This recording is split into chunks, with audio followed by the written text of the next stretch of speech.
Selamat malam saudara-saudara sekalian. Saya ucapkan selamat datang ke program online pendalaman Kitab Suci. Kita masih tetap berada di dalam Kitab Keluaran sesudah menyelesaikan tema-tema dari Dekalog, 10 perintah Allah yang diwahyukan Tuhan di Gunung Sinai. Sekarang kita melanjutkan dan kita mulai dengan pembahasan tentang ketentuan Tuhan dalam berbicara tentang mezbah yang merupakan elemen sentral di dalam kehidupan orang Yahudi. Maka mari kita bersama-sama mempersiapkan diri untuk memulai acara kita malam ini dan kita bersama berdoa. Demi nama Bapa dan Putra dan Roh Kudus. Amin. Firman-Mu ya Tuhan, pelita bagi kakiku dan terang bagi jalanku, sebab Engkaulah jalan kebenaran dan hidup. Kami bersyukur dan bersuka cita atas kasih karunia-Mu yang membuat kami boleh selalu tekun terlibat di dalam membahas firman-Mu, mendalami pesan-pesan-Mu, dan mendorong sesama kami untuk turut serta dalam siara iman yang merupakan karunia-Mu sendiri. Berkatilah kami malam ini, berkatilah juga teknologi yang kami pergunakan agar melayani acara kami ini.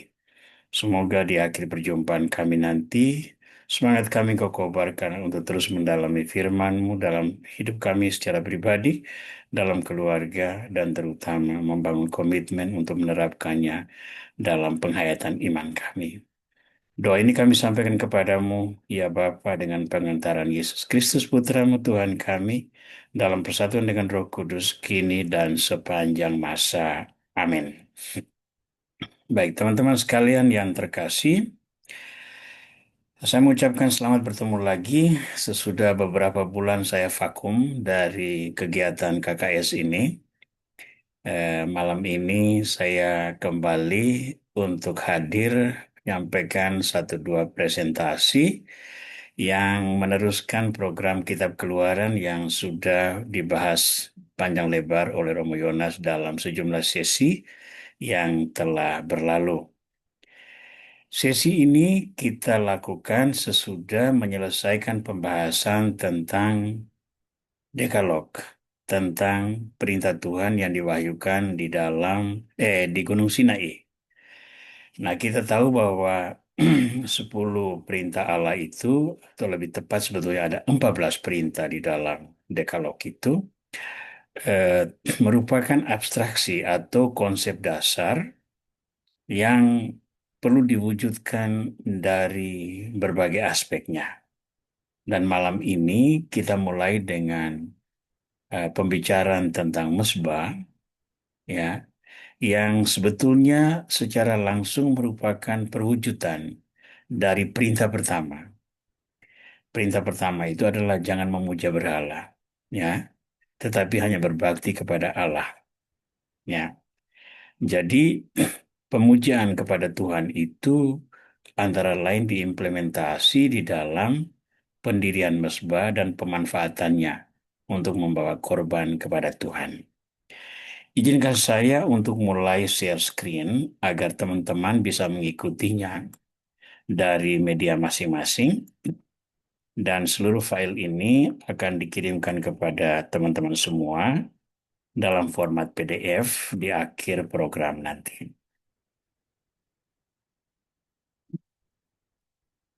Baik teman-teman yang dikasihi Tuhan, tema kita malam ini adalah keutamaan mesbah dalam hidup orang Israel. Saya jelaskan dulu kata keutamaan. Keutamaan di sini merujuk kepada peranan sentral mesbah di dalam penghayatan iman orang Israel. Mesbah itu kan sebuah benda sebetulnya. Altar dibuat dari batu atau kayu, tetapi semua ritual yang terjadi di atas mesbah itu dan pelayan-pelayan yang berperanan di sana itu merupakan satu skema khusus yang dirancang untuk menunjukkan penghormatan kepada Tuhan Yang Maha Kuasa. Nah, di dalam perintah pertama dari Dekalog, jika ada yang menghafal kitab suci, maka kita mengetahui bahwa em, perintah itu mengingatkan kita untuk tidak menyembah berhala, ya, tidak menyembah berhala, dan penyembahan kita hanya tertuju kepada Yahweh, kepada Tuhan, dan hanya kepada Dia kita berbakti. Ya. Nah, perwujudan penyembahan kepada Tuhan yang Maha Kuasa ini antara lain salah satu bentuknya adalah membawa korban di atas mezbah. Mezbah itu merupakan satu elemen kunci, elemen penting, dan elemen kudus.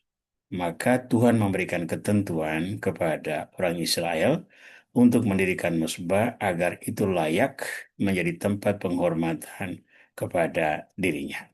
Baik, kita akan mengawali pembicaraan kita tentang mezbah ini dengan sebuah latar sejarah, baik dalam sejarah umum maupun dalam sejarah biblis. Saya tulis di sini, altar sebagai perwujudan religiositas bangsa-bangsa dalam sejarah. Ilustrasi yang saya pakai di sini adalah penghormatan kepada Dewa Molok. Molok itu sesembahan orang-orang Kanaan, yang biasanya itu yang dipersembahkan adalah seorang anak. Jadi di ilustrasi ini kita melihat seorang anak kecil dipersembahkan kepada Dewa Molok. Nah, ini adalah praktik agama asli orang Kanaan. Kontras dengan ini, Tuhan memberikan perintah untuk mendirikan satu mezbah lain yang merupakan ungkapan iman orang-orang pilihan Tuhan yang berasal dari turunan Abraham, Ishak dan Yakub.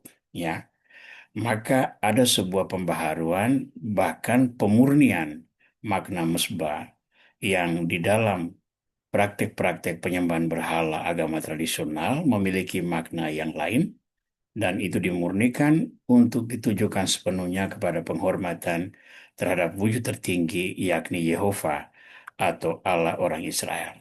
Nah, mari kita lihat sejenak seperti apa altar di dalam sejarah.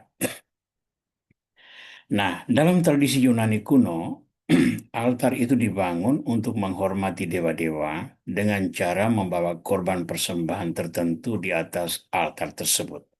Ya. Di kota Athena misalnya, itu ada satu kompleks pemujaan dengan 12 altar yang ditujukan untuk menghormati 12 dewa. Ya, ada tradisi mengatakan itu ada dewa Zeus, Olympus, atau dewa Mars, dewa Diana, dewa macam-macam lah. Ada begitu banyak Poseidon, dewa Apollo, dan rupa-rupa dewa-dewi lain yang dihormati secara khusus, secara khas, sesuai dengan karakter dewa masing-masing, dan itu persembahan untuk mereka diletakkan di atas altar. Tapi secara sosial, altar itu juga menjadi tempat pengungsian orang-orang yang terancam nyawanya. Ya, jadi mungkin dia melakukan sebuah kesalahan, lalu dia terancam dibunuh.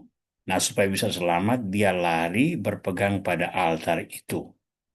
Karena itu, dia selamat karena orang tidak boleh dibunuh di dekat altar dewa-dewa tersebut. Jadi, dalam tradisi Yunani kuno, altar itu memiliki fungsi double. Yang pertama adalah penghormatan kepada dewa. Yang kedua adalah apa ini suaka aman bagi orang-orang yang terancam keselamatannya. Nah, di dalam tradisi yang lain masih berkaitan dengan budaya Yunani juga, yakni ketika kaum Helenis, Helenis itu artinya orang-orang yang menganut budaya Yunani ya, berkuasa di Israel, itu berasal dari Syria. Raja Antiochus Epiphanes itu mendirikan banyak altar di Yerusalem dan kota-kota lain untuk memaksakan peradaban Yunani. Nah, sebagai referensi, saya minta saudara-saudara untuk membuka kitab pertama Makabe, itu dari Deuterokanonika, bab 1 ayat 47, ayat 54, dan sebagainya. Lalu baca konteksnya. Bagaimana orang Israel menanggapi pemaksaan kepercayaan Helenis tersebut, sehingga lahirlah peperangan yang dimotori oleh keluarga Makabe ini. Ya, ada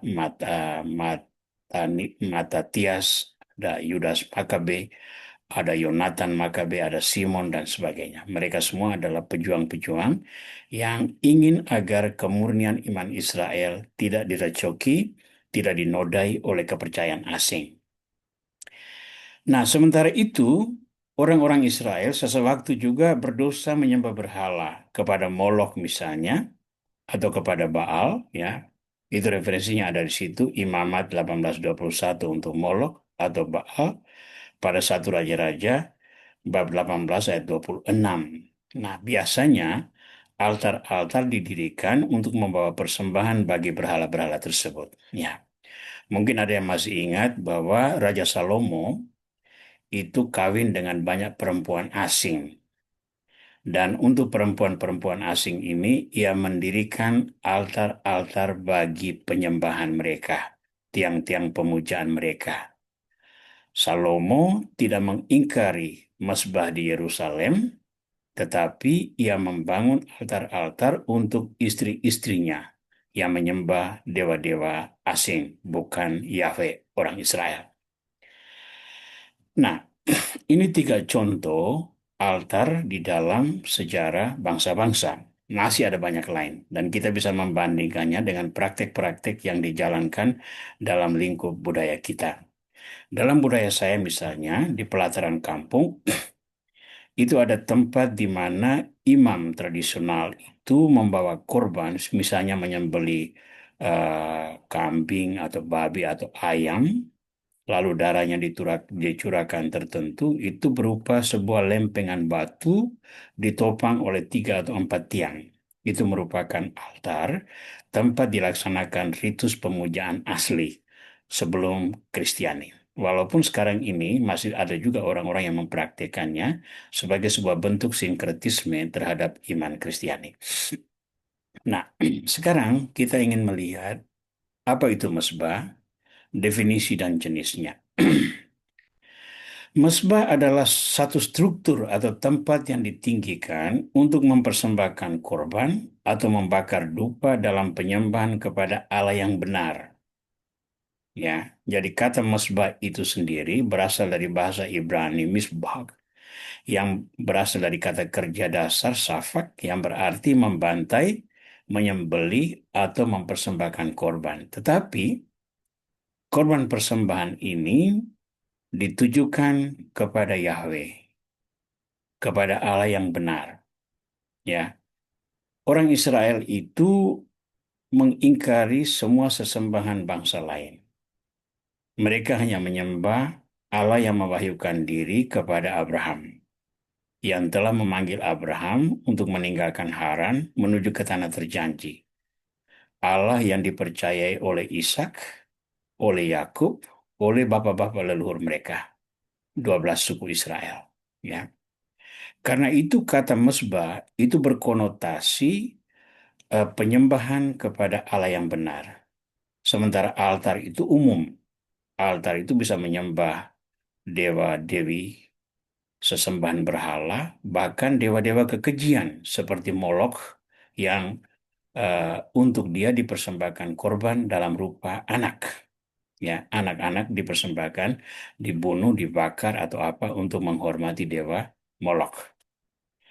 Nah, di sini kita melihat mesbah itu satu struktur atau tempat yang ditinggikan ya. Dan nanti kita akan melihat dari bahan apa mesbah itu dibuat. Ada dua jenis mesbah, yakni mesbah korban bakar. Di atasnya itu dibakar hewan-hewan korban.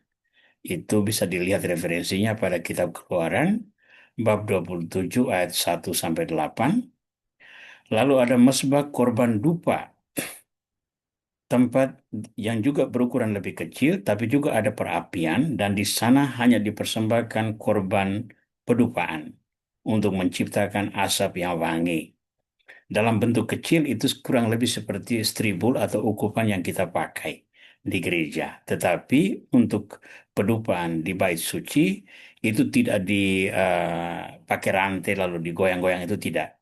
Itu merupakan satu altar kecil, api yang tetap ada, lalu pedupaan itu dituangkan ke atasnya sehingga asap itu membumbung naik. Itu bisa Anda lihat dalam Keluaran bab 30 ayat 1 sampai 5. Nah, Mesbah korban bakar maupun korban dupa itu dibuat dari kayu yang dilapisi dengan tembaga atau dilapisi oleh emas. Itu mengalami perubahan sejalan dengan perpindahan orang-orang Israel selama periode padang gurun.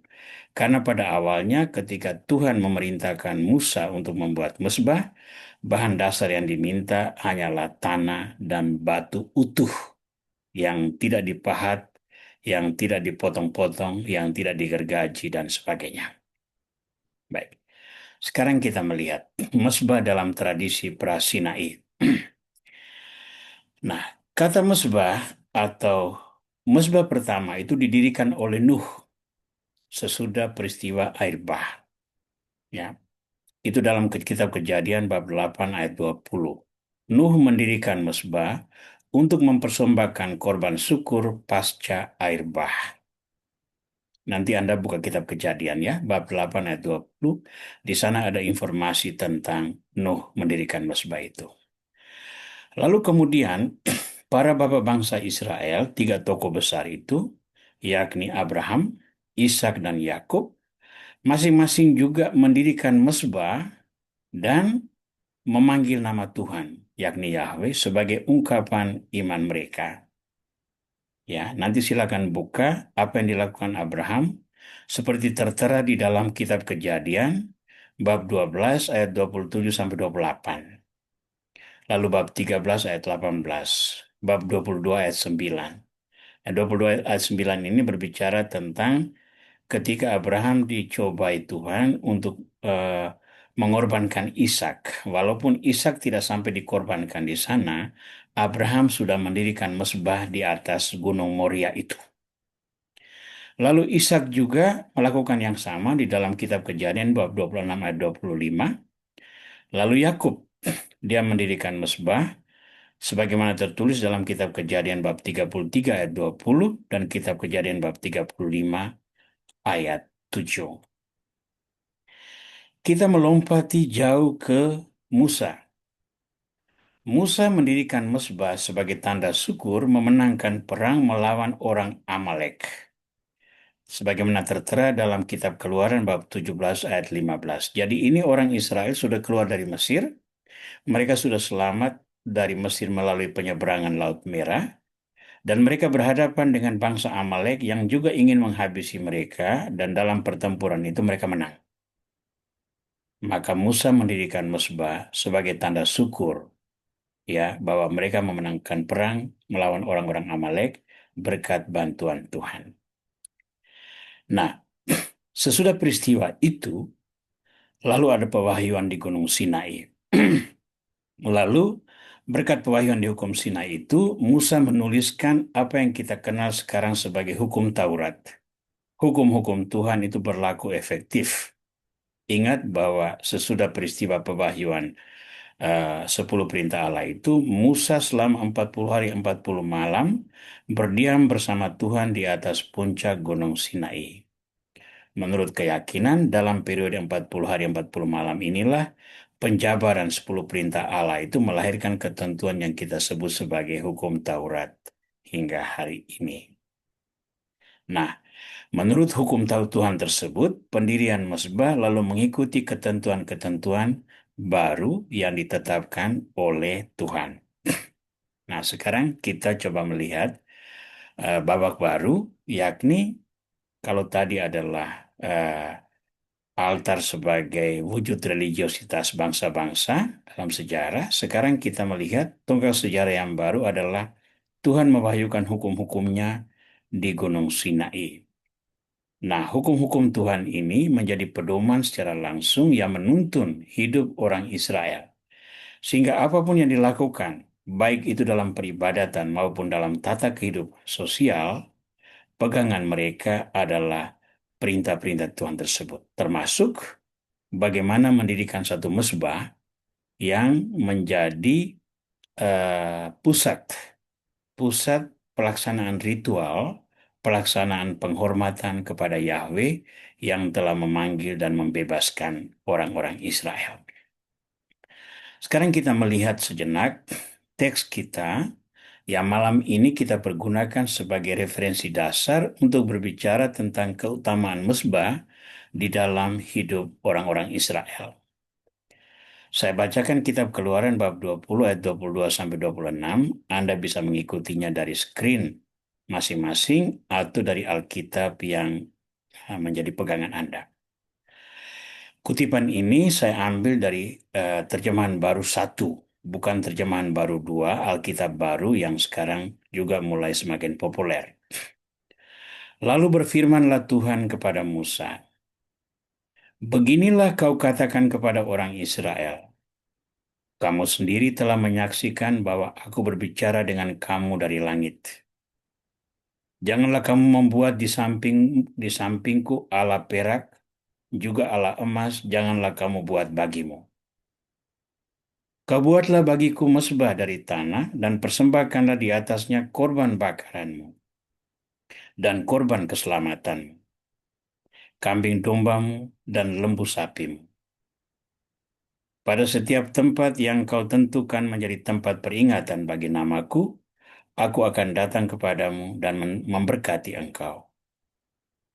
Tetapi jika engkau membuat bagiku mezbah dari batu, maka jangan engkau mendirikannya dari batu pahat. Sebab apabila engkau mengerjakannya dengan beliung, maka engkau melanggar kekudusannya. Juga jangan engkau naik tangga ke atas mezbahku, supaya auratmu jangan kelihatan di atasnya." Nah, ini perintah Tuhan kepada Musa pasca pewahyuan diri Tuhan di Gunung Sinai. Ya. Nah, sekarang kita melihat, tadi saya katakan bahwa perintah ini berkaitan langsung dengan hukum pertama dari 10 perintah Allah. Coba lihat ayat 23. Janganlah kamu membuat di sampingku ala perak, ala emas, janganlah kamu buat bagimu. Perintah Tuhan itu kan jelas. Jangan jangan memuja berhala. Berbaktilah kepadaku saja. Dan cintailah aku lebih dari segala sesuatu. Itu rumusan yang kita pakai di dalam pengajaran iman Katolik. Ya. Konsekuensi dari itu, janganlah membuat patung atau yang menyerupainya. Ya. Tapi bagaimana kalau kita harus menyembah Tuhan? Nah, di sini perintah lanjutnya. Untuk menyembah Tuhan, janganlah kau buat Allah dari perak atau Allah dari emas. Dosa itu sudah dilakukan oleh orang-orang Israel ketika mereka membuat patung lembu emas di kaki Gunung Sinai, lalu menyembah patung lembu emas itu. Mereka mengganti Allah dengan sesembahan ragawi, sesembahan benda. Ya.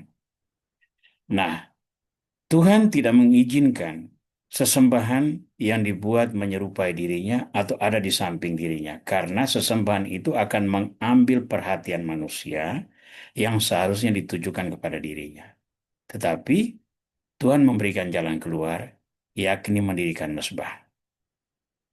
Nah, di sini bentuk mezbah itu harus diranjang sekian sehingga tidak menarik perhatian orang. Nah, mari kita melihat ketentuan-ketentuan mendirikan mezbah. Pertama sekali, mengapa mezbah itu didirikan?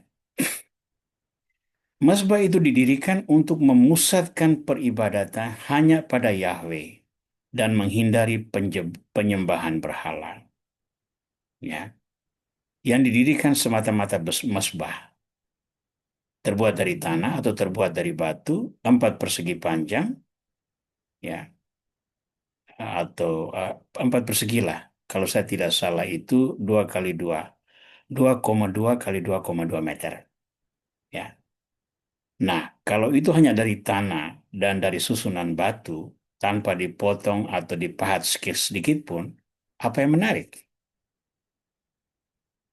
Nah, menurut perintah ini, cara itu membuat perhatian orang tetap tertuju kepada Tuhan yang tidak kelihatan.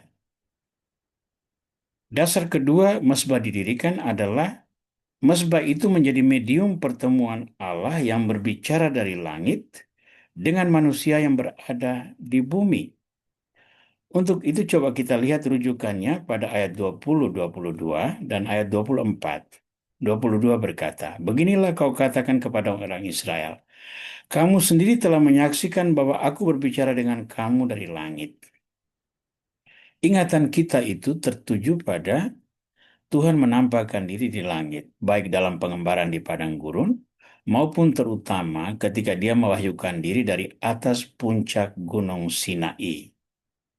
Dia tidak kelihatan, yang mereka lihat hanyalah langit yang tertutup awan dengan nyala api yang berkobar-kobar.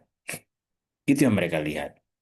Selama di padang gurun, Tuhan melindungi orang Israel dengan cara apa? Dengan tiang api di waktu malam dan tiang awan di waktu siang. Semuanya di langit. Nah, tetapi pada ayat 24 kita kita melihat ini, 24b. Pada setiap tempat yang kutentukan menjadi tempat peringatan bagi namaku, aku akan datang kepadamu dan memberkati engkau. Ya, aku akan datang kepadamu dan memberkati engkau. Jadi Allah itu maha tinggi yang disimbolkan oleh berbicara dari langit, tetapi dia juga menyentuh kehidupan manusia dengan memberkati manusia secara langsung. Maka dalam perkara ini, dimensi ilahi yang transenden, yang jauh, dan yang imanen, yang dekat dengan manusia, terwujud dalam perintah ini. Nah, sekarang kita melihat ketentuan pendirian mesbah. Pertama adalah kesederhanaan. Materi untuk membuat mesbah adalah dari tanah dan batu alam utuh tanpa pahatan. Dengan kata lain, batu-batu dikumpul lalu dipilih-pilih, yang tidak cocok mungkin dibuang, diganti dengan batu lain, tetapi tidak ada satu batu pun yang akan dipotong untuk menyelaraskan dengan ukuran yang dikehendaki. Apa fungsi mesbah tersebut? Di atas mesbah itu akan diletakkan kayu-kayu untuk membakar hewan kurban. Nah, sekarang lihat saja apa yang indah dari situ. Timbunan tanah, susunan batu, lalu ada kayu-kayu bakar, tentu api menyala nanti, dan di atas itu diletakkan hewan kurban untuk dibakar. Ya. Nah, altar yang tinggi, mewah dan dipahat dengan banyak hiasan biasanya dibuat untuk memamerkan kehebatan dan kekayaan, serta dapat membelokkan perhatian orang dari tujuan utama mesbah, yakni menghormati Tuhan. Bahkan kemewahan dapat menggoda orang untuk menyembah altar itu sendiri. Nah, kita kembali ke tradisi Yunani kuno tadi itu. Altar-altar didirikan untuk menghormati dewa-dewa. Nah, orang Yunani itu adalah bangsa yang menghargai seni, mempunyai sistem arsitektur yang luar biasa jauh sebelum Kristus lahir. Bagi mereka, altar itu bukan sekedar menghormati dewa, tetapi juga sebuah ekspresi karya seni. Dan itu bisa jadi sangat mahal, apalagi kalau dibuat dari marmer dan sebagainya, atau kayu-kayu yang mahal yang diimpor dari jauh dan macam-macamnya. Demikian juga altar-altar dalam pemujan-pemujan berhala lainnya. Tetapi altar yang mewah itu seringkali juga menunjukkan kekuasaan orang-orang yang menghendakinya, kekayaan mereka, ya. Dan seringkali altar menjadi jauh lebih penting daripada apa yang dilakukan di atas altar tersebut. Ya. Jadi prinsip yang dipegang oleh Yahweh yang diwahyukan kepada orang Yahudi ialah altar harus sederhana, baik dalam wujud maupun dalam materi yang dipergunakan untuk membangun altar itu. Prinsip pertama adalah kesederhanaan. Prinsip kedua adalah tata ruang. Apa yang dimaksudkan dengan tata ruang di sini? Mesbah menjadi tempat ibadah itu penting karena di sana Tuhan akan datang untuk memberkati umatnya. Bandingkan tadi ya, Kejadian bab 20 Keluaran bab 20-24 tadi. Dalam pengembaraan di padang gurun, itu Tuhan menyatakan diri di Gunung Sinai dan mewahyukan hukum-hukumnya kepada orang Israel. Akan tetapi dengan adanya mezbah, orang Israel tidak harus ke Gunung Sinai untuk menghormati Tuhan. Karena di dalam kemah suci tempat mezbah itu, Tuhan turun untuk melawati umatnya. Nah, sekarang tentu kita ingat apa yang terjadi sesudah peristiwa penyeberangan Laut Merah. Sesudah penyeberangan Laut Merah, Musa menuntun bangsa itu menuju Gunung Tuhan. Gunung Tuhan itu adalah Gunung Horeb atau Gunung Sinai. Di sanalah Tuhan mewahyukan diri. Jadi ada satu proses perjalanan untuk mencari Gunung Tuhan, tempat kediaman Tuhan. Nah, sesudah tempat kediaman Tuhan itu ditemui, sekarang Tuhan bukan lagi satu sosok asing yang terus-menerus dicari. Tuhan tetap dahsyat dan berkuasa, tetapi dia itu dikenal. Dia itu telah mewahyukan diri. Dia dapat disembah dan kini dia menyertai umatnya. Dan Tuhan sendiri mengatakan bahwa dia akan turun memberkati umatnya. Maka sesudah peristiwa Sinai, orang-orang Israel tidak harus ke Gunung Sinai untuk bertemu Tuhan. Mereka cukup ke mezbah yang ada di dalam kemah suci. Nah, prototipe dasar kemah suci inilah yang nanti dipergunakan untuk membangun bait suci di Yerusalem. Sehingga di bait suci Yerusalem pun tetap didirikan mezbah yang mengingatkan orang Israel akan perjalanan di padang gurun. Yang ketiga, ketentuan pendirian mezbah adalah keutamaan korban.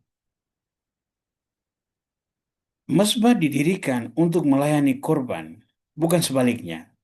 Karena itu nilai korban lebih penting daripada mezbah. Ya, nilai korban itu lebih penting daripada mezbah. Jadi apa yang terjadi di atas mezbah itu yang penting, bukan mezbahnya itu. Nah, untuk menunjukkan pentingnya korban, kita melihat ada dua jenis korban. Walaupun ada macam-macam wujud korban di dalam tradisi orang Yahudi, tetapi pada hakikatnya ada dua rumpun utama, yakni korban penyilihan dosa, itu korban bakaran, dan yang kedua adalah korban keselamatan. Ya, dalam korban penyilihan dosa, binatang yang dikorbankan itu tak boleh cacat dan dibakar sampai habis. Itu sepenuhnya untuk Tuhan. Ya. Nah, di dalam korban keselamatan, bagian-bagian tertentu saja yang dibakar. Itu biasanya itu berupa lemak-lemak. Nah, itu yang dibakar.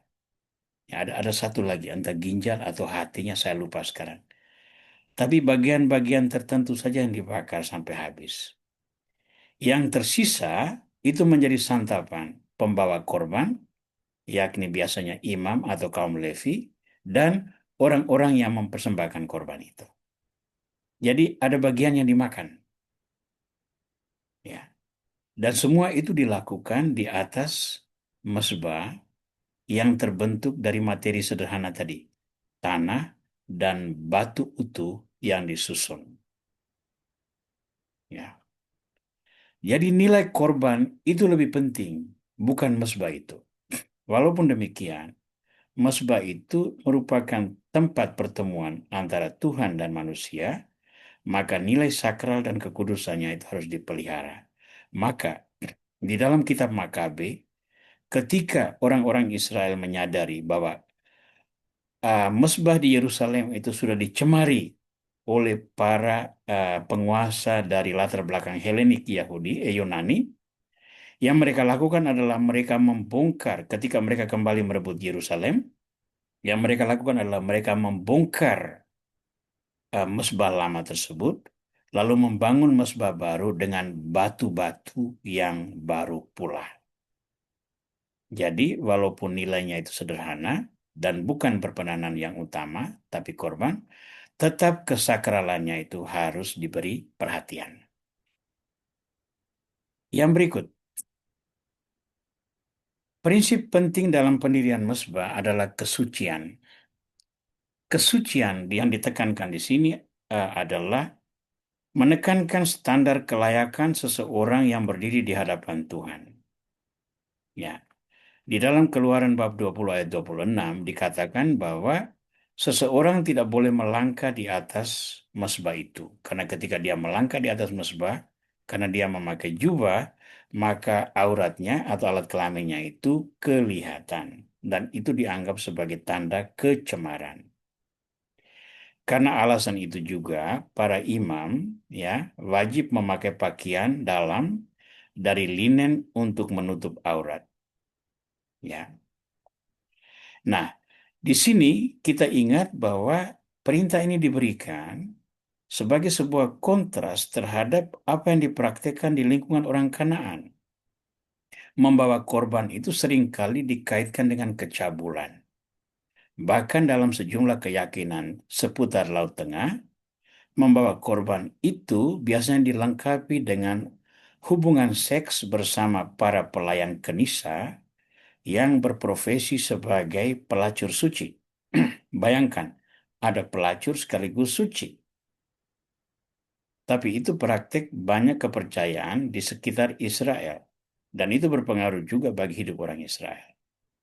Maka Tuhan memberi perintah untuk memelihara kekudusan. Di dalam kitab Keluaran bab 20 ayat 26 hanya tertera bahwa orang tidak boleh melangkahi mezbah karena auratnya itu akan kelihatan dan itu mencemarkan altar. Tapi pesan yang penting di sana adalah baik pemimpin agama maupun umat perlu memperhatikan standar kesucian kalau hendak membawa korban persembahan kepada Tuhan. Baik itu korban penyilihan dosa maupun itu adalah korban keselamatan. Nah, sekarang kita melihat bagaimana nilai-nilai ini berkaitan langsung dengan perintah-perintah Tuhan, teristimewa perintah pertama. Perintah pertama, jangan memuja berhala dan berbakti kepada Tuhan saja. Nah, memuja berhala itu terhindari karena tidak ada figur sesembahan yang dapat dilihat oleh orang-orang Israel. Yang mereka miliki adalah tabut perjanjian, dan di atas tabut perjanjian itu ada patung kerubim atau malaikat dengan sayap yang menaungi tabut perjanjian. Tabut perjanjian yang di dalamnya berisi dua loh batu tempat hukum-hukum Tuhan ditulis. Kepercayaan orang Yahudi atau orang Israel ialah di atas kerubim itulah Yahweh yang tidak kelihatan bertakhta. Ya. Jadi orang-orang Israel menyembah sosok Yahweh yang Maha Kuasa yang tidak digambarkan oleh adanya patung atau wujud-wujud lain yang bisa mengalihkan perhatian dari Tuhan yang Maha Kuasa. Nah, medium untuk menyembah Tuhan yang tidak kelihatan ini adalah korban. Dan korban itu diletakkan di atas mezbah yang didirikan dengan memperhatikan semua aspek tadi. Ya, kesederhanaan, tata ruang yang bagus, kekudusan, ya, dan keutamaan korban. Semua itu menjadi perhatian dalam ketentuan mendirikan sebuah mezbah. Nah, sesudah kita berbicara tentang semua ini, sebagai orang Kristiani, kita perlu melihat apa nilai pendirian mezbah itu bagi kehidupan iman Kristiani yang kita hayati masa kini. Maka dalam babak baru yang kita presentasikan malam ini, saya menampilkan sosok Kristus. Ya, ini saya ambil sosok Jim Casfield dari film The Passion of Christ. Ya, ya, Kristus menyatakan pemenuhan perjanjian lama itu disalib. Ya, karena salib itu merupakan mezbah di dalam perjanjian baru. Kalau di dalam perjanjian lama, di atas mezbah itu ada hewan-hewan yang dikorbankan, entah itu lembu, entah itu domba, entah itu dikambing, atau entah itu burung-burung perkutut atau burung merpati. Ya, semuanya adalah hewan yang dicurahkan darahnya. Itu mezbah perjanjian lama. Dalam perjanjian baru, Mazbah itu adalah salib di puncak Golgota, dan yang dikorbankan di sana adalah anak domba Allah, yakni Yesus Kristus sendiri. Baik, kita melihat apa relevansinya bagi iman Kristiani. Yang pertama sekali, mari kita menyadari bahwa iman bertumbuh dari perjumpaan manusia dengan Tuhan, bukan dari kemegahan bangunan rumah ibadat. Ya. Mengapa orang Katolik itu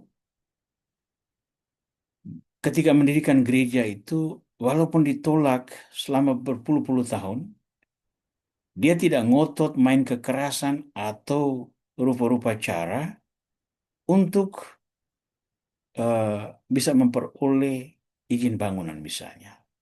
Ya, karena prinsip dasar iman Kristiani, ya, pertumbuhan iman itu bukan terletak pada bangunan itu. Bangunan itu hanya sarana penunjang. Iman bertumbuh dari perjumpaan manusia dengan Tuhan. Paralel dengan mesbah tadi, mesbah itu tempat pertemuan Tuhan yang berbicara dari langit, yang turun untuk memberkati umatnya. Nah, sesudah korban Kristus, Kristus itu adalah imam agung yang mempersembahkan diri satu kali untuk selama-lamanya.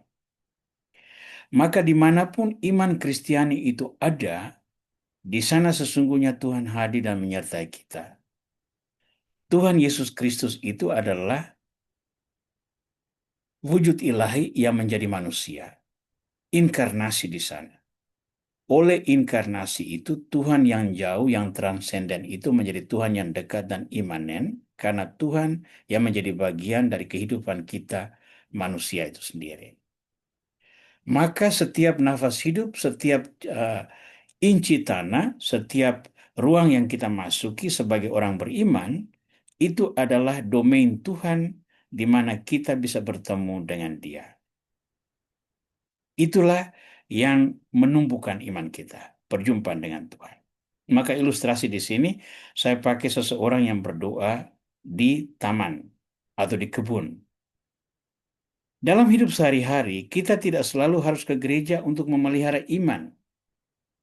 Ya, buktinya itu kita ke gereja itu kan pada saat-saat tertentu saja. Ya, Anda sebagai orang awam misalnya, tuntutan itu paling minimal adalah pada hari Minggu ke gereja untuk menghadiri perayaan Ekaristi dan menerima komunio, atau mengikuti ibadat ketika tidak ada imam untuk merayakan Ekaristi. Ya, lalu waktu-waktu lain itu ditambahkan. Sebagai imam, saya minimal sekali sehari merayakan misa, maka itu juga biasanya diadakan di gereja. Lalu ada rupa-rupa kegiatan lain yang merupakan pilihan. Maka sebagian besar waktu kita itu bukan di gereja. Tetapi kewajiban memelihara iman itu tetap ada. Maka kita tunjang pemeliharaan iman dengan cara apa? Dengan doa, dengan refleksi, dengan meditasi, dengan sharing kitab suci, dengan persekutuan-persekutuan doa, kegiatan-kegiatan rohani lain yang dapat terjadi dimanapun. Yang paling menentukan ialah niat hati untuk bertemu Tuhan. Karena itu definisi gereja kita adalah persekutuan umat Allah. Gereja itu persekutuan umat Allah. Gedung gereja adalah sarana untuk menunjang persekutuan umat Allah itu agar bisa mengungkap kesatuannya sebagai saudara dalam satu ikatan dalam nama Yesus Kristus untuk bersama-sama berdoa, merayakan perjamuan kudus, menerima komunio kudus, dan rupa-rupa kegiatan lain yang mencerminkan keutuhan. Keutuhan itu penting dipelihara karena itu menjadi tanda harapan bagi bangsa-bangsa. Itulah gereja. Ya. Yang kedua, walaupun gedung gereja itu bukan hal yang paling utama, rumah ibadat itu adalah ruang suci perjumpaan Tuhan dengan manusia. Maka kalau satu tempat sudah ditetapkan untuk menjadi tempat peribadatan, kesakralan bangunan tempat ibadah itu perlu dipelihara karena ia tempat yang dikhususkan bagi Allah, tidak sama dengan ruang-ruang lain. Di dalam bangunan gereja pun ada beberapa bagian yang perlu diberi perhatian dan penghormatan khusus, seperti altar, mimbar baca, tabernakel, ruang adorasi, agar tidak terjadi profanasi atas nilai-nilai yang ditegakkan di balik itu. Nah, sekarang coba saudara-saudara perhatikan, bagi yang Batam mungkin pernah ikut menyaksikan peresmian gereja Santo Fransiskus Assisi di Kabil. Nah, dalam peresmian itu, satu bagian upacara yang penting adalah pengurapan altar. Ya, altar itu diurapi dengan minyak krisma. Itu untuk menunjukkan bahwa altar itu elemen yang sangat penting di dalam gereja itu. Yang lain-lain diberkati. Ya, tetapi altar itu secara khusus diberi pengurapan. Nah, karena itu pernah terjadi itu kan ada orang-orang aneh itu lompat-lompat di atas altar, ya, bahkan ada orang pasangan aneh yang pernah juga melakukan hubungan seks di atas altar gereja karena lemahnya pengawasan atau pembiaran, ya. Altar tersebut tidak bisa langsung dipergunakan kembali. Harus dibuat upacara pemurnian, ya, upacara penyucian kembali. Itu Basilika Santo Petrus di Vatikan itu pernah terjadi bahwa orang dengan dada telanjang, perempuan, melompati naik ke atas altar itu, ya, lalu menyerukan penghujatan dan sebagainya, sehingga altar itu harus disucikan kembali melalui upacara pemurnian.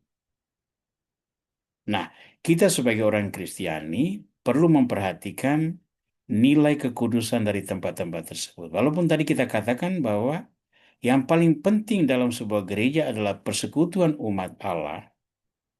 Walaupun demikian, bangunan atau ruangan yang dipersembahkan khusus untuk menghormati Tuhan harus dipelihara kesakralannya, kekudusannya.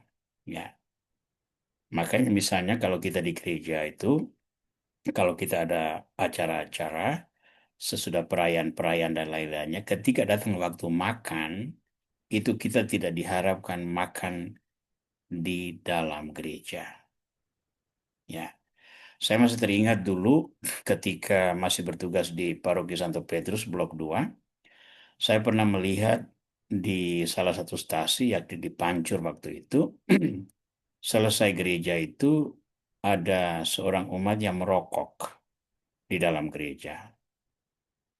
Lalu saya tegur, apakah Bapak tidak menghargai tabernakel yang ada di depan?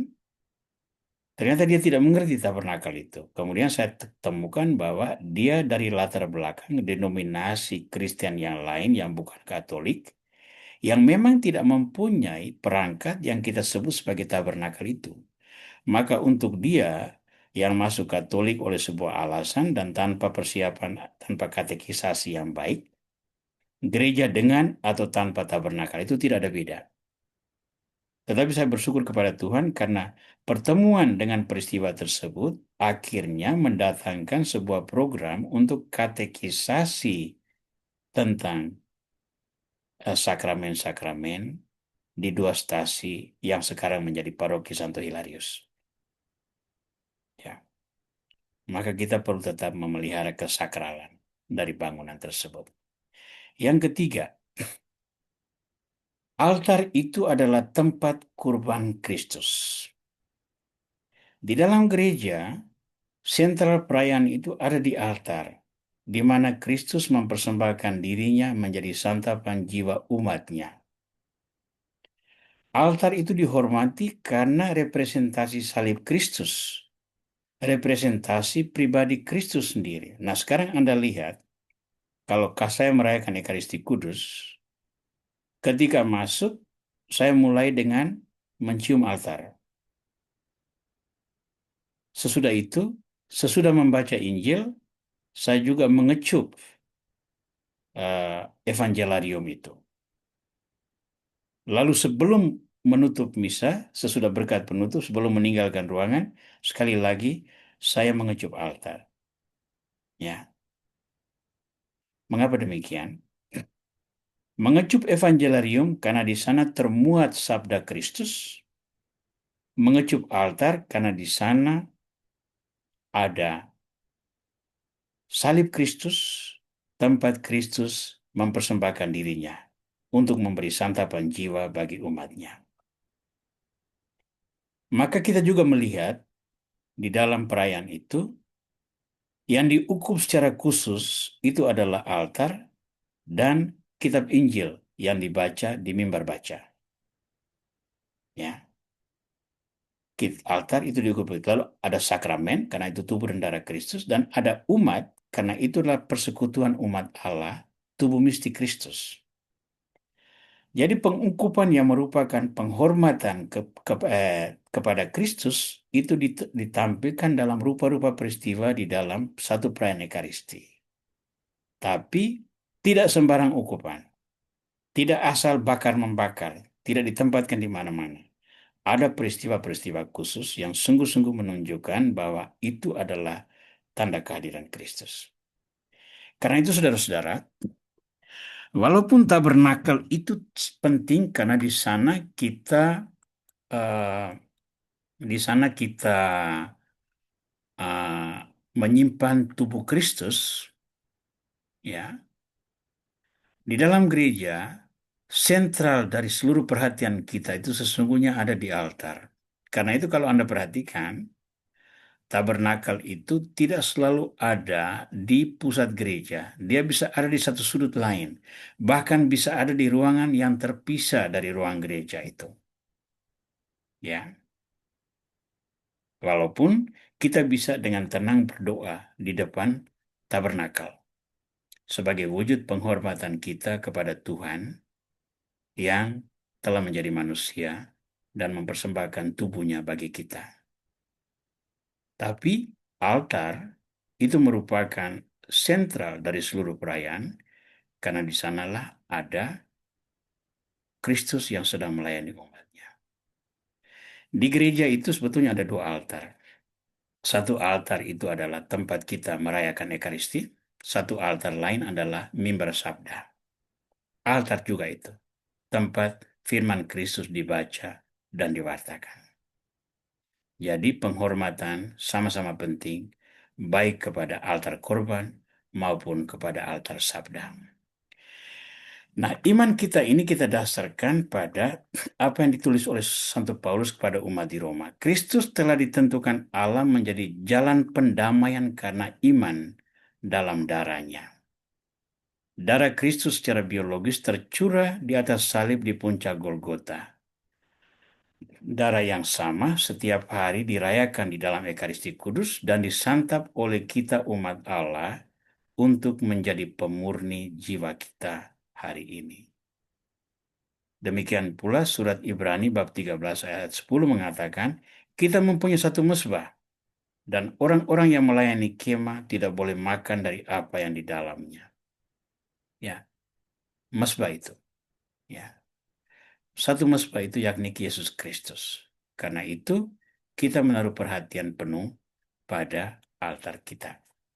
Nah, mari kita memperhatikan bahwa altar sebagai sebuah elemen penting di dalam gereja itu perlu memperhatikan aspek-aspek pendirian altar seperti di dalam kitab Taurat tadi. Pertama, altar itu harus cukup sederhana. Memang saya tahu di banyak gereja, terutama di lingkungan-lingkungan orang berduit, altar itu bisa ratusan juta harganya. Saya tahu di satu gereja itu altarnya saja itu cukup untuk mendirikan satu gereja baru. Jadi bisa bayangkan mahalnya altar itu dari marmer impor dan sebagainya. Maka altar di gereja kita itu seringkali tidak selaras dengan apa yang ditetapkan dalam hukum Taurat. Tetapi itu sudah paradigma yang lain lagi. Kita bisa diskusikan. Yang kedua, altar itu boleh dihias dengan baik, tetapi hiasan itu tidak boleh mengambil alih perhatian. Karena itu, saudara-saudara, hiasan altar itu tidak boleh menjadi kebun bunga yang lebih menarik daripada altar itu sendiri, yang bahkan menutupi altar sama sekali. Saya lihat terutama kalau seandainya pada perkawinan, orang mendekor altar itu sebagai sebuah kebun bunga, sehingga altarnya sendiri sesungguhnya tidak kelihatan. Padahal itu bukan tujuannya. Altar itu harus kelihatan. Apalagi kalau hiasan itu sampai menutupi apa yang terjadi di atas altar. Ya, orang atau umat harus bisa melihat perayaan Ekaristi yang dirayakan di atas altar itu. Mereka harus bisa melihat piala, mereka harus bisa melihat sibori, mereka harus bisa melihat imam yang merayakan dan mengucapkan kata-kata konsekrasi yang mengubah roti dan anggur menjadi tubuh dan darahnya. Ya, maka perlu kita juga memperhatikan kesederhanaan dan korban sebagai nilai sentral di dalam adanya altar itu. Demikian juga kesucian dari kita yang melayani altar, ya, baik para imamnya maupun para lektor, para asisten imam, para pemasmur, dan lain para misdinar, semua diharapkan untuk bersikap secara sopan di dalam pelayanan, tetapi juga dituntut untuk memiliki pola hidup yang baik, yang bermoral, yang tidak menjadi alasan adanya skandal di dalam penghayatan iman umat banyak orang. Baik, saudara-saudara, dengan ini saya mengakhiri presentasi malam ini. Saya mengucapkan terima kasih. Materi ini akan dikirimkan kepada Anda dalam format PDF. Saya sertakan di situ ada email dan WA saya. Silakan kalau merasa perlu untuk menanggapi, boleh disampaikan melalui kedua medium ini. Baik. Eh, Presentasi saya sampai di sini dulu. Seperti biasa, kita memiliki sedikit waktu, kira-kira 20 menit ke depan, paling lama, untuk mendalami dan mendiskusikan tema-tema yang eh, mau disampaikan. Sebelum mungkin ada yang mau bertanya, saya persilakan. Sambil memikirkan pertanyaan, saya membawa dua hal yang tadi seseorang mengirimkannya melalui WA kepada saya. Yang pertama, di dalam tadi disinggung antara lain ada korban bakaran dan korban keselamatan. Apa bedanya? Korban bakaran itu adalah korban yang dibakar seluruhnya. Ya, ada bagian-bagian tertentu yang memang dibuang seperti isi perut dan sebagainya itu dibuang. Tetapi seluruh persembahan itu dibakar sampai habis. Ya, dibakar sampai habis. Itu sepenuhnya untuk Tuhan. Itu korban bakaran. Korban bakaran itu biasanya menjadi korban penyilihan dosa, korban pengampunan dosa, dan sebagainya. Sedangkan korban persembahan itu korban misalnya seringkali itu menjadi korban keselamatan itu seringkali menjadi korban syukur. Misalnya begini, kita usaha kita berhasil, panen kita melimpah atau selamat dari satu mara bahaya. Lalu sebagai tanda syukur, kita membawa persembahan itu kepada Tuhan. Nah, orang-orang Yahudi juga melakukan hal yang sama. Lalu mereka membawa persembahan itu, hewan korban misalnya entah domba, entah lembu, atau burung merpati dan sebagainya. Satu-satunya syarat adalah hewan tersebut tidak boleh cacat. Lalu di sana intensinya disampaikan, yang ini adalah korban keselamatan, korban syukur, atau ucapan terima kasih dan sebagainya. Lalu pembawa korban, yakni imam ataupun orang Levi, itu hanya membakar bagian tertentu saja. Hanya bagian tertentu saja. Biasanya lemak-lemak. Lemak-lemaknya itu yang dibakar. Selebihnya itu apa? Selebihnya itu dibagi-bagi. Baik bagi imam atau orang Levi yang membawa korban maupun orang yang membawa persembahan itu. Maka mereka boleh memakannya di hadapan Tuhan. ya. Itu dua dua hal yang berbeda. Ada juga korban yang lain, yakni korban dupa di altar yang kecil itu, pedupaan itu hanya dilakukan oleh imam. Ya, ketika dia menyalakan kandelarium, lalu menaburkan kemenyan atau ukupan wangi-wangian di atas api itu, sehingga seluruh ruangan itu menjadi wangi, menjadi wangi. Biasanya itu dari kayu cendana atau dari apa gaharu dan sebagainya, ya, materi-materi alamiah yang memberikan bau-bau wangi, ya. Jadi jangan bawa tai kuda atau apa. Jadi pernah terjadi misalnya saya kasih sebuah contoh. eh, Kami rayakan Ekaristi, ada alat untuk dupa, ukupan itu alatnya ada, apinya aja, tapi kemenyannya itu tidak ada. Lalu dicarilah entah apa, antara lain itu lilin-lilin yang sudah tidak terpakai itu diiris kecil-kecil, dan itu kalau ditabur di atas api itu memang asapnya banyak, tetapi wanginya itu tidak ada. Wanginya itu tidak ada. Jadi itu sebetulnya sebaiknya tidak usah hanya menciptakan asap, lalu tidak ada nilai wanginya di sana itu ya. Ah, jadi pedupaan itu korban yang hanya dipersembahkan oleh para petugas bait Allah. Ya, sama seperti di lingkungan gereja, itulah korban yang. Jadi eh, saya lihat tadi ada Pak Frans Lim ada menuliskannya itu. Apakah pedupaan saat ini hanya mengikuti tradisi dalam kitab suci atau ada makna lain dalam Ekaristi? Ya, betul. Kita pertama-tama itu mengikuti tradisi kitab suci.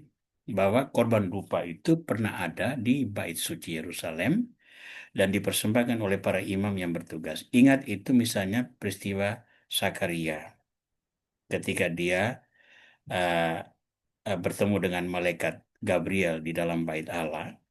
Itu dia sedang masuk ke tempat kudus untuk membawa persembahan pedupaan ini, pedupaan ini, ya. Nah, jadi titik asalnya itu dari situ. Tetapi ketika kita mempraktikkannya di dalam gereja Katolik, gereja kita, pedupaan itu memiliki makna yang sudah berbeda, yakni penghormatan kepada sosok Kristus yang menjadi pemenuh seluruh janji di dalam perjanjian lama. Nah, sosok Kristus memenuhi janjinya dengan cara apa? Dengan wafat di salib dan bangkit. Sebelum wafat di salib, dia mengadakan apa? Perjamuan akhir. Dan dalam perjamuan akhir itu dia memberikan perintah untuk lakukanlah ini sebagai kenangan akan daku. Atas dasar itulah kita merayakan Ekaristi Kudus, mengikuti perintah Kristus. Dan tradisi ini berlangsung selama berabad-abad sampai reformasi Protestan yang kemudian mencoba menghilangkan Ekaristi ini atas dasar sebuah refleksi teologi yang lain, yang mereka sebut sebagai reformasi, tetapi bagi Katolik itu adalah pengingkaran ajaran dasar dan tradisi Kristiani yang sudah berlangsung selama paling kurang 15 abad. Saya baru-baru ini melihat satu video di YouTube yang bagus sekali. Gereja sejati itu apa? Gereja dengan altar adalah tempat korban. Gereja tanpa altar adalah panggung pertunjukan. Ya, ya. Itu untuk saya itu hal yang menarik. Di seluruh gereja lain yang mewarisi tradisi apostolik, itu altar selalu memainkan peranan sentral. Jadi misalnya gereja Ortodoks, ya, gereja-gereja Katolik Timur, gereja Katolik Roma, bahkan gereja-gereja seperti Lutheran tradisional dan gereja Anglikan, altarnya itu masih tetap ada. Ya, beberapa minggu yang lalu, ketika saya berkesempatan berlibur ke Norwegia, Saya menyempatkan diri untuk pertama kali dalam hidup menghadiri misa di gereja Lutheran. Ya, Protestan di Indonesia itu kebanyakan gereja Calvinis. Ya, Lutheran itu liturginya, apalagi yang High Mass itu, liturginya sangat mirip dengan gereja Katolik.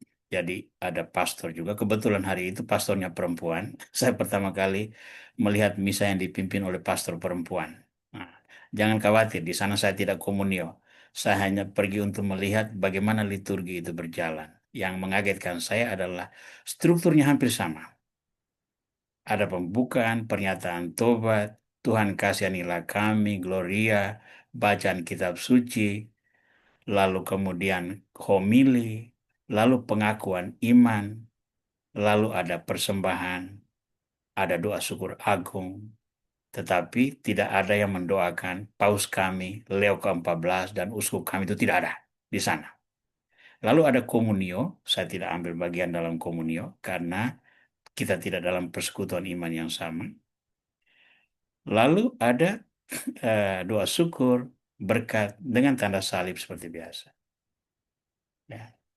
Untuk itu pun altar masih ada. Altar masih memainkan peranan sentral. Tapi banyak denominasi Kristiani yang tidak lagi memiliki altar. Yang dimiliki hanyalah mimbar baca, sola scriptura, atau gereja-gereja evangelik yang bahkan hanya panggung. Tempat pemusik, penyanyi, worship leader menyampaikan, memainkan peranannya. Lalu pengkhotbah tampil, berkhotbah panjang lebar, lalu semuanya selesai. Itu merupakan satu hal umum saja. Altar tetap memainkan peranan sentral bagi kita. Nah, di sana ketika kita membawakan ukupan sesuai dengan apa yang tadi Pak Frans Lim tanyakan, ukupan di sini memang tradisi perjanjian lama, tetapi dipakai, dipergunakan untuk menghormati Kristus dalam persekutuan dengan tubuh mistiknya, yakni Gereja Kudus. Maka ukupan yang dipersembahkan itu ada pada saat-saat yang membahasakan kehadiran Kristus. Misalnya, ukupan pembukaan, ukupan itu ketika pada prosesi masuk itu dia berjalan paling depan. Itu dia mengawali apa? Mendahului salib yang sedang diprosesikan itu. Salib itu kan tanda kehadiran Kristus. Lalu yang diukur pertama itu altar. Altar adalah eh, salib di mana Kristus mempersembahkan dirinya. Lalu yang diukur kedua, yang lain adalah imam yang merayakan itu. Imam adalah representasi Kristus yang sedang mempersembahkan korban dirinya sendiri. Lalu yang diukur juga adalah Injil, kitab bacaan Injil. Bacaan pertama dan kedua tidak, tapi bacaan Injil itu diukur karena itu adalah kutipan sabda Kristus yang mau diwartakan kepada umat. Lalu ukupan yang lain adalah umat, persembahan umat. Nah, umat itu apa? Umat itu tubuh, kesatuan umat itu adalah tubuh mistik Kristus. Lalu konsekrasi, itu bagian yang paling tinggi, ya. Ketika roti dan anggur menjadi tubuh dan darah Kristus. Jadi, kita memakai tradisi yang sama dengan makna yang berbeda. Ya, hal yang sama itu misalnya seperti istilah Pentakosta. Pentakosta itu kan istilahnya orang Yahudi, tapi Pentakosta itu merupakan semacam perayaan syukur untuk panen yang sudah dirayakan. Tapi ketika orang-orang Yahudi berkumpul di Yerusalem pada hari itu, pada hari Pentakosta itu, hari itulah turun Roh Kudus. Maka kita orang Kristiani juga memakai istilah Pentakosta, tetapi maknanya itu bukan lagi perayaan syukur atas panenan itu, tetapi Roh Kudus yang turun ke atas para rasul. Istilah yang sama juga Paskah. Paskah Yahudi itu adalah Tuhan membebaskan umatnya ketika dia membunuh anak-anak sulung orang Mesir. Itu adalah Paskah. Tuhan yang berjalan lewat. Paskah kita, istilah yang sama, Paskah, tetapi artinya adalah Kristus yang bangkit dari kubur untuk membebaskan orang-orang beriman. Ya, jadi Pak Frans Lim, Tradisi yang sama kita ikuti, tapi maknanya jelas berbeda.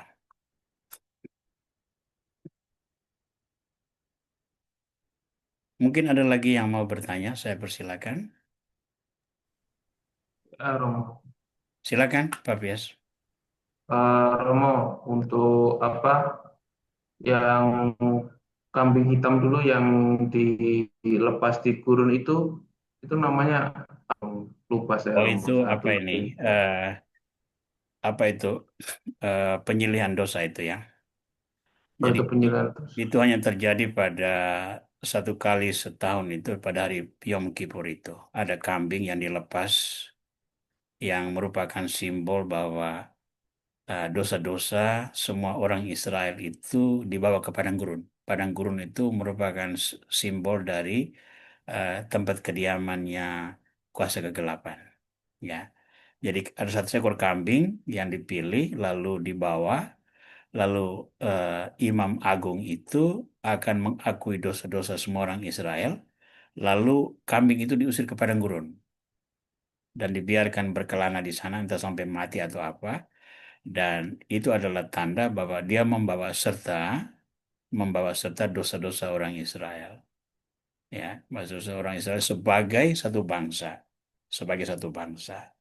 Itu biasanya diadakan pada hari raya perdamaian massal itu yang disebut sebagai Yom Kippur itu. Kalau saya tidak salah ya, nanti saya akan cek lagi, akan saya presentasikan, sampaikan dengan jelasnya minggu depan. Saya tidak bisa ingat lagi dengan baik itu. Tapi itu ada satu hal yang penting. Dari situ ya kita mendapat istilah kambing hitam seperti sekarang itu. Kambing hitam. Jadi kambing itu kan tidak ada salah apa-apa, tetapi dia dia diusir ke padang gurun untuk membawa serta dosa-dosa orang Israel. Nah, kambing hitam dalam istilah sosial kita itu orang yang tidak bersalah, tapi dijadikan bersalah untuk menanggung kesalahan orang-orang tertentu.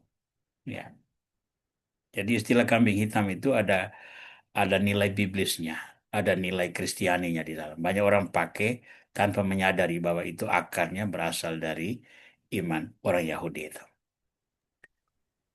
Terima kasih Romo. Itu satu. Yang kedua, tadi waktu korban keselamatan itu harus dipotong, diambil bagian tertentu. Oh, Hmm. seperti itu antriannya banyak sekali. Itu Ya, Romo. makanya seringkali terjadi dalam apa itu tradisi penghancuran bait suci itu pada hari-hari pengampunan dosa itu Yerusalem itu praktis menjadi rumah rumah rumah jagal, rumah potong. Karena begitu banyak hewan harus disembelih, begitu banyak darah harus ditumpahkan, dan air dipakai untuk mengalirkan, mencuci semua itu sehingga seluruh lembah Kidron itu praktis hari itu bersimbah darah karena begitu banyak. Dan jangan lupa pelayan-pelayan bait suci itu banyak karena hampir semua orang suku Lewi itu mempersembahkan diri untuk menjadi pelayan bait Allah. Dan hari-hari khusus kayak gitu, seperti hari raya Paskah atau hari raya pengampunan dosa, semua orang datang, mungkin ribuan, dan mereka berperanan untuk itu, membawa semua korban. Ya. Oh, ya, makasih Romo. Pada waktu lain ya sesuai dengan intensi. Misalnya seperti korban kita tahu misalnya Yesus waktu dipersembahkan di bait Allah itu Yusuf dan Maria itu kan orang miskin. Yang mereka bawa itu kan apa ini? eh, burung tekukur ini. Ya, burung tekukur. Burung tekukur itu kan kecil. Jadi gampang untuk dilakukan, ya. Tetapi bayangkan kalau misalnya 1.000 orang datang dengan 1.000 lembu atau 1.000 domba, bisa bayangkan repotnya mereka yang harus melakukan kurban itu. Ya. Tapi itu tradisi mereka, maka kita tidak bisa mengatakan bahwa itu salah. Itu apa yang mereka yakini, apa yang mereka hayati. Ya. Itu berarti mesbahnya tidak hanya satu berarti Romo. Ada banyak mesbah kalau melayani 1.000. Oh, tidak hanya satu. Itu semua semua itu rombongan. Imam itu kerjanya berombongan, ya. Ingat itu peristiwa Sakaria. Sakaria itu kan dalam kitab Injil Lukas itu kan tertulis jelas. Sakaria dari rombongan Imam Abia. Ada 12 rombongan. Ya, itu ada di dalam kitab Imamat itu ya. Salah satunya itu bernama rombongan Abia. Itu ada jadwalnya, ada ininya, ada tugas masing-masing. Maka siapa yang membawa korban pedupaan itu diundi karena itu mungkin hanya terjadi satu kali seumur hidupnya itu. Kalau membawa korban pedupaan itu berarti itu dianggap beruntung sekali karena dia masuk ke dalam tempat kudus untuk membawa persembahan dupa. Yang lain-lain itu tugas di luar. Tidak ada yang masuk. Dia terima hewan kurban, dia sembeli, dia panggang, dia bakar, lain-lainnya. Cuci baskom, apa segala macam. Tetapi hanya orang tertentu yang bisa masuk ke dalam tempat maha suci itu. Dan itu diundi. Dan pada peristiwa Sakaria, dia yang terkena. Saya percaya itu juga penyelenggaraan Tuhan. Tuhan mengatur supaya dia diundi. Karena kepada Sakaria akan disampaikan sebuah peristiwa bahwa dia akan dan istrinya Elizabeth akan melahirkan utusan yang mendahului Kristus. Ya, oke, Ya, terima kasih Romo. baik. Mungkin masih ada yang lain? Baik, Saya tanya satu lagi mau ya. silakan Pak Frans Lim. Cuma saya pernah didengar mau ya. Itu kalau altar gereja itu mau ya. Hmm, Kan setiap apa Romo misa kan mencium altar. ya, Itu katanya di altar itu ada bagian dari orang suci yang di bagiannya orang oh suci yang ya, ditaruh di altar itu baik, mau. Apa itu baik. betul mau? Saya jelaskan dulu tradisinya. Eh, di altar itu seringkali itu ada relikwi, relikwi orang kudus ya. Relikwi itu artinya peninggalan. Peninggalan itu bisa diambil dari tulangnya atau rambutnya atau apanya, tapi bisa juga pakaiannya yang sebagainya, peninggalan dari orang kudus tertentu. Tapi itu tidak tidak harus ada. Di Bible Center itu ada relikwi, Messi, Messi, ini kotak pensilmu di luar. ada relikwi peninggalan dari Santo Yosef René de Metz. Yosef René de Metz itu misionaris SPD yang pertama yang dikirim ke Cina. Tapi relikwi itu bukan dari tubuhnya, bukan entah tulangnya atau giginya atau apa, tetapi karena itu jasad Yosef René Metz itu hilang pada waktu revolusi kebudayaan Cina, ya. Yang tertinggal itu kan pakaian-pakaian, makanya dia masuk relikwi kelas 2. Nah, relikwi itu yang saya taruh di atas altar di Bible Center itu. Tapi itu bukan hal yang wajib. Kalau ada boleh, tapi kalau tidak ada, itu tidak mengurangi nilai altar. Nah, mengapa ada relikwi? Tradisinya dari mana? Tradisinya ada dari zaman abad-abad pertama penganiayaan orang Kristiani. Nah, orang-orang Kristiani pada 3 abad pertama dari sejak peristiwa Pentakosta sampai tahun 300-an, 315 kalau tidak salah, itu sepenuhnya hidup di bawah penganiayaan. 3 abad. 3 abad itu orang Kristiani itu hidup dalam penganiayaan, dikejar-kejar, dibunuh, eh, dihina, dianiaya. Maka banyak dari mereka itu akhirnya bersembunyi di katakombe bawah tanah. Eh, beberapa bulan selama saya ada di Italia, sebelum kembali ke sini, itu saya sempat mengunjungi katakombe Domitilla namanya. Ya, itu di dalam itu bukan hanya tempat orang tinggal, tetapi itu merupakan kuburan nekropolis, kota orang-orang mati. Nah, pada peristiwa tersembunyi itu orang-orang Kristen itu seringkali berkumpul untuk perjamuan. Dan altar yang dipakai itu biasanya adalah kuburan para martir. Jadi pada waktu itu martir-martir Kristen itu sangat banyak. Sangat banyak orang yang dibunuh karena imannya. Dan ada martir tertentu yang mungkin jasadnya diselamatkan, lalu dikuburkan dengan penuh hormat. Dan di atas kuburnya martir ini seringkali dirayakan Ekaristi, perjamuan kudus. Nah, tradisi ini terus dipertahankan, termasuk pada saat gereja tidak lagi dianiaya.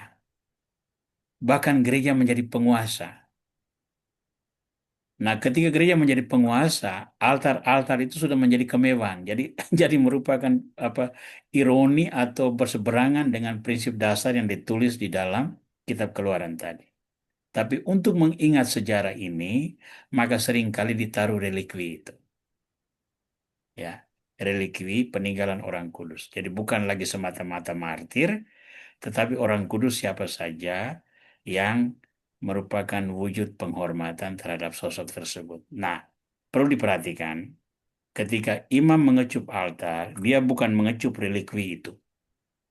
Ya, yang dikecup adalah altar tempat ekaristi dirayakan. Ya, jadi relikwi itu bisa di mana saja. Entah di ujung kiri, di ujung kanan, di tempat depan, atau di tengah altar, tidak ada masalah. Ya.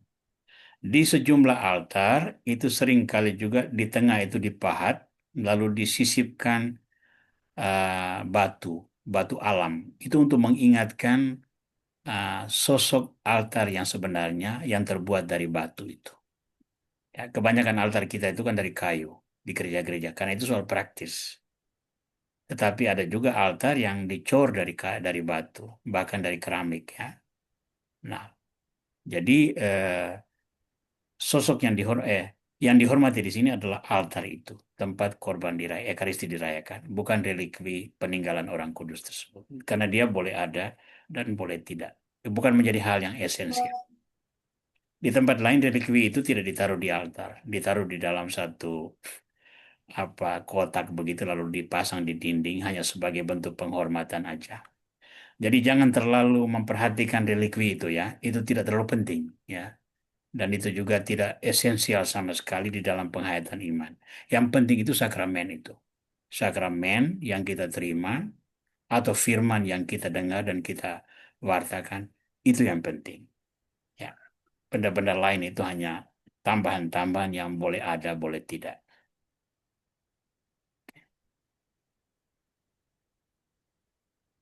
Oke, baik teman-teman Makasih, sekalian. Ini kita sudah sampai jam 8.30. Mau Saya ada satu sampaikan. lagi boleh mau? Oh, Bu Friska, Iya akhirnya maaf saya off cam ya mau. ya seharusnya on cam ini. Oke, Iya tenang, Bu, mau ya. maaf baru pulang kerja belum bisa ngapa-ngapain. Oke, oke, oke. Silakan, Bu. Mau tadi kan ada pernyataan yang ini ya, saya nangkepnya yang bahwa memelihara iman itu nggak harus ke gereja. Hmm. Ya. Apakah ini nggak kontraproduktif dengan kewajiban kita untuk menguduskan hari Tuhan yang setiap hari ketujuh itu? Oh, perhatikan baik-baik apa yang saya sampaikan itu tadi, Bu, ya. Nah, gimana itu? Memelihara iman itu bukan semata-mata dengan pergi ke gereja. Bukan Mhm, semata-mata, ya. Jadi, sebagian besar waktu kita itu justru tidak di gereja, Bu.